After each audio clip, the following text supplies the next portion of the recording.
la mayor cantidad de tiempo posible. Y sabemos que la vida del ser humano no es algo fijo, la hemos alterado masivamente. Cuando apareció la primera civilización en Egipto hace 5.000 años, la media de vida apenas andaba por 15 años. Y hoy día en los países, ya en países como Costa Rica incluso, la tienen en 80 años. Para no irnos muy lejos, para que no sintamos como que los latinoamericanos no podemos obtener, o en España, nuestra madre patria original también ya la tienen 80, entonces no tienen, y estos países pues ningún latinoamericano es desarrollado. España sí lo es, pero no es dentro de los más desarrollados, y aún así hemos alterado masivamente la longevidad. Y la nueva información del campo de la genética y de la biogerontología nos dicen que es posible invertir el proceso de envejecimiento y permanecer jóvenes por prácticamente tiempo indefinido. Eso significa, como dice uno de los más grandes biogerontólogos del mundo, Audrey DeBray de la Universidad de Cambridge, yo estoy convencido, dice él, que la persona, que el primero que va a llegar a vivir 1000 años ya nació en este momento. Él ha venido sosteniendo esa idea desde ya hace como unos 7 años, y cada vez se encuentra una mayor cantidad de adeptos, de científicos adeptos, no de gente común y corriente que se la pueden embaucar con cualquier idea bonita, con palabras bonitas, con buena elocuencia y retórica, no, sino que los mejores científicos del mundo, de las universidades más reputadas como Harvard, Stanford, Oxford, etc. Entonces, sabemos que eso es posible, y es una cosa de acelerar, porque la tasa de crecimiento económico, porque a través de la historia, entre más rápido ha sido la tasa de crecimiento, más rápido se han registrado patentes. La patente es la petición de una persona de que el mundo sepa que esa persona inventó tal cosa para que él pueda tener el derecho de usufructuarle beneficio pecuniario, beneficio monetario de su descubrimiento. Entonces, sabemos, por ejemplo, que los países que han efectuado la inmensa cantidad de patentes a través de los últimos, de la historia de la humanidad, han sido los países occidentales. ¿Quiénes son esos? Los países de Europa Occidental y de Norteamérica, Estados Unidos, Canadá, y también Australia, Nueva Zelanda, y también hasta cierto punto en Japón y Corea del Sur y Taiwán. ¿Y quiénes son? Estos son países los quienes han obtenido las tasas de crecimiento económico más rápido de la historia de la humanidad. Y muchos economistas han argumentado que es el descubrimiento, es por ejemplo un Einstein o un Leonardo da Vinci o un Newton haciendo un gran descubrimiento, y es eso lo que propulsa el crecimiento económico. Pero los datos macroeconómicos del mundo nos muestran que no, que lo primero la causa es el rápido crecimiento económico, y una vez que hay rápido, entonces la generación de nueva tecnología y ciencia se produce automáticamente. Esa es la clave. Y la clave para generar rápido crecimiento económico es la profesionalización del Estado, es la tecnocracia, es la cienciocracia, por decir así, es el poner en todos los puestos públicos, sobre todo el primero, el de presidente, el de primer ministro, a las personas más brillantes e inteligentes de cada país. Y encontramos una correlación de ese tipo en todos los países del mundo a través de la historia. No siempre, pero sí como a un 80% de las veces, las personas más inteligentes en los diferentes países del mundo generaron las tasas de crecimiento económico más rápido, y de eso derivó tasas de crecimiento científico y tecnológico más rápido. Entonces, por ejemplo, dentro de los mismos países occidentales, por ejemplo, un país como los escandinavos, Alemania, que es uno de los países que en términos per cápita más han generado tecnología y ciencia en el curso de la historia, pero casi toda la que generaron la hicieron en los últimos 2 siglos, el siglo XIX y el siglo XX, y sobre todo en el siglo XX. Y eso coincide con el hecho de que hasta el siglo XVIII las tasas de crecimiento en todos los países y en el resto del mundo eran misérrimas, eran exangües, eran baladíes, eran insignificantes, apenas se sentían 0.3% anual, 0.4%, irrisoria. En cambio, ya en el siglo XIX muchos de estos países empezaron a crecer a tasas de crecimiento como de 3% anual, y en el siglo XX crecieron todavía un poco más rápido. Entonces, vemos que, por ejemplo, entre la década de los 50 y los 60, cuando Alemania estaba creciendo a 8% anual, se registraban patentes 4 veces más rápidamente en Alemania que lo que se registraron en los últimos 2 años, en los últimos 10 años, perdón, cuando Alemania creció a menos de 2%, incluso apenas a 1%.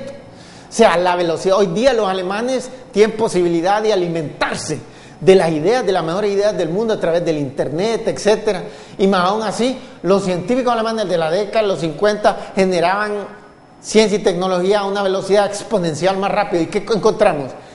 Que en ese entonces la economía alemana estaba creciendo a 8% anual, en los últimos 10 años creció apenas a 1% anual.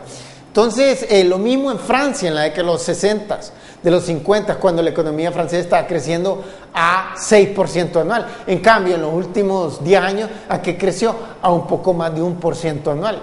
Pero miremos los países. Hay un grupo de gente que no tenía país hasta 1948, pero que a través de la historia han generado una gigantesca cantidad de ciencia y tecnología. En términos per cápita, o sea, por cada 100.000 habitantes, como esas mediciones que hacemos de homicidios, tasas de homicidios, que la Interpol, por ejemplo, con sede en Francia, en Lyon, Francia, hace por cada 100.000 habitantes cuántas personas asesinaron en el 2010 en tal y cual país. Por ejemplo, en Honduras fueron como 60, en los Estados Unidos fueron como 5, en Alemania fueron apenas como 1, y en Singapur, en Hong Kong fue 0. Entonces, de esa forma podemos comparar países con poblaciones pequeñas como Singapur, con solo 5 millones de habitantes, y países con poblaciones inmensas como los Estados Unidos, con 310 millones de habitantes.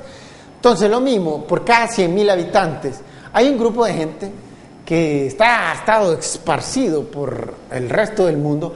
Hoy día, desde 1948, tienen un país, pero incluso la mayoría de la gente que comulga con esa filosofía que es fundamentalmente religiosa, vive fuera de ese país, es el país de Israel, y son los judíos. Entonces, por ejemplo, científicos como Albert Einstein, era un judío alemán, y así una gran cantidad de grandes científicos, al igual de otros de menor monta, Sigmund Freud, el padre de la psicología, un austriaco, un judío austriaco. Entonces, en términos per cápita, como grupo étnico, los países que más han generado tecnología son los países escandinavos y otros de ahí cerquita como los alemanes. Pero como cultura, como grupo cultural, han sido los judíos, aunque los judíos se dividen en varios grupos, pero en 2 grupos fundamentales, uno que es étnicamente europeo y otro que es más como facciones árabes. Estos, en términos per cápita, han generado más ciencia y tecnología que incluso los alemanes o los escandinavos. Y cuando analizamos Israel, por ejemplo, miramos que en la década de los 50 Israel creció a 11% anual, y en los últimos 10 años solo creció a 3% anual. Y miramos que en la década de los 50, en el mismo Israel, los mismos judíos estaban generando tecnología como 3 veces más rápida, 4 veces más rápida, estaban depositando patentes, que es lo que hicieron en los últimos 10 años. Entonces, eso nos lleva que no es la genialidad en sí misma la que se hace el descubrimiento y propulsa el crecimiento económico, sino que es la política macroeconómica, la buena política macroeconómica que acelera la tasa de crecimiento, y eso acelera la velocidad a la que se hacen descubrimientos, porque aquí estamos hablando en el seno de una misma cultura y hay variaciones, grandes variaciones, y lo único que correlaciona, que corre en paralelo, que coincide, que se imbrica, es la tasa de crecimiento económico, y eso coincide con la inteligencia de los gobernantes. Vamos a hacer una breve pausa comercial y de cuando regresemos vamos a continuar con más para profundizar sobre este tema y llegar al meollo del asunto, cuál es el destino final de la humanidad, de todos, sin vacilar, independientemente de etnicidad, de cultura, de religión, de género o de cualquier otra de esas cosas que hace diferencia entre los seres humanos y a veces los lleva incluso a la guerra. Así que por favor no se vean, que ya regresamos.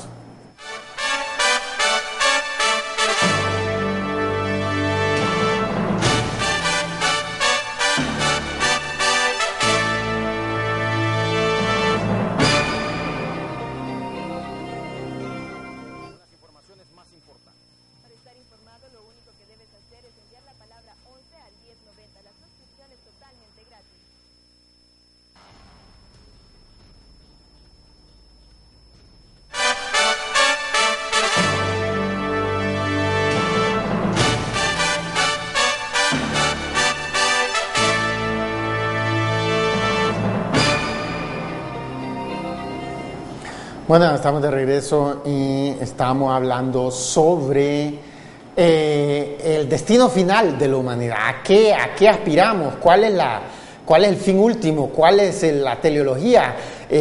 Algo. Y miramos que está escrito en nuestro código genético. Nuestro código genético nos predispone en primera instancia a tratar de permanecer en vida la mayor cantidad de tiempo posible. ¿Y eso qué significa? Pues hoy los últimos avances de la ciencia, la gente más brillante en ese campo de las mejores universidades del mundo, nos dicen con total seguridad que esto se puede expandir ilimitadamente. Podemos llegar a vivir 1000 años en plena juventud y en plena salud. No reparaciones cosméticas como le hace la tecnología de la cirugía plástica en este momento, una tecnología impensable hace apenas 100 años o en cualquier otro momento más atrás en la historia de la humanidad, pero una tecnología todavía muy primitiva que no repara el organismo humano a nivel celular, a nivel microcelular, y por consiguiente las enfermedades de la vejez siguen amenazando a esa gente que tal vez tiene 50, 60, incluso 70 años, como mostramos la foto de Raquel Welch, pero al interior de su metabolismo ya las cosas no funcionan, el riñón, el pulmón, el corazón, etcétera, el cerebro ya no funciona tan bien como cuando eran, por ejemplo, veinteañeros o adolescentes. Entonces, ¿cuál es el objetivo último? El objetivo último de la humanidad es, de todo ser humano, es tratar de permanecer hasta más no poder. Y hoy en día nos dicen que si aceleramos la velocidad a la que se hacen los descubrimientos científicos, todos los que estamos viendo en este momento este programa, podríamos llegar a tener una vida ilimitada, casi una vida eterna y en constante juventud y en constante salud. Entonces, ¿qué más? ¿A qué más aspira innata? Naturalmente no, porque lo dice un libro, no, porque no. Lo que la ciencia nos dice la ciencia en la genética, que el segundo instinto más fuerte es buscar la felicidad constante. Entonces queremos mostrar unas estadísticas, un estudio reciente en Gran Bretaña. Los británicos son increíblemente buenos, tienen una habilidad innata para desarrollar grandes productos farmacéuticos. Por ejemplo, la primera vacuna en el mundo contra la viruela en 1796 fue descubierta por un británico, por un inglés. Y el primer antibiótico del mundo en 1928 fue descubierto por un británico, y la primera clonación del mundo fue hecha por un británico. Esta gente tiene una habilidad increíble para la creación de grandes descubrimientos en la farmacéutica. Pero un estudio reciente del año pasado, que lo publicaron a comienzo de este año en Gran Bretaña, hicieron un estudio y midieron cuántas veces reía. Mirá que los infantes reían en promedio 300 veces al día, los adolescentes 6, y la gente con más de 60 años, que usualmente en todos los países del mundo se le ve como gruñones, como cascarrabias, como malhumorados, únicamente 2. ¿Y qué pasa? Ahora regresemos al estudio. Pues los estudios en neurociencia, en ese campo de ¿Cómo funciona el cerebro? El órgano más importante, y solo para aclararle a los hombres, el órgano más importante de los hombres no son los genitales, no es el pene, sino que es el cerebro. Es fundamentalmente el cerebro. Es tan potente el cerebro que con regularidad una gran cantidad de hombres padecen de impotencia.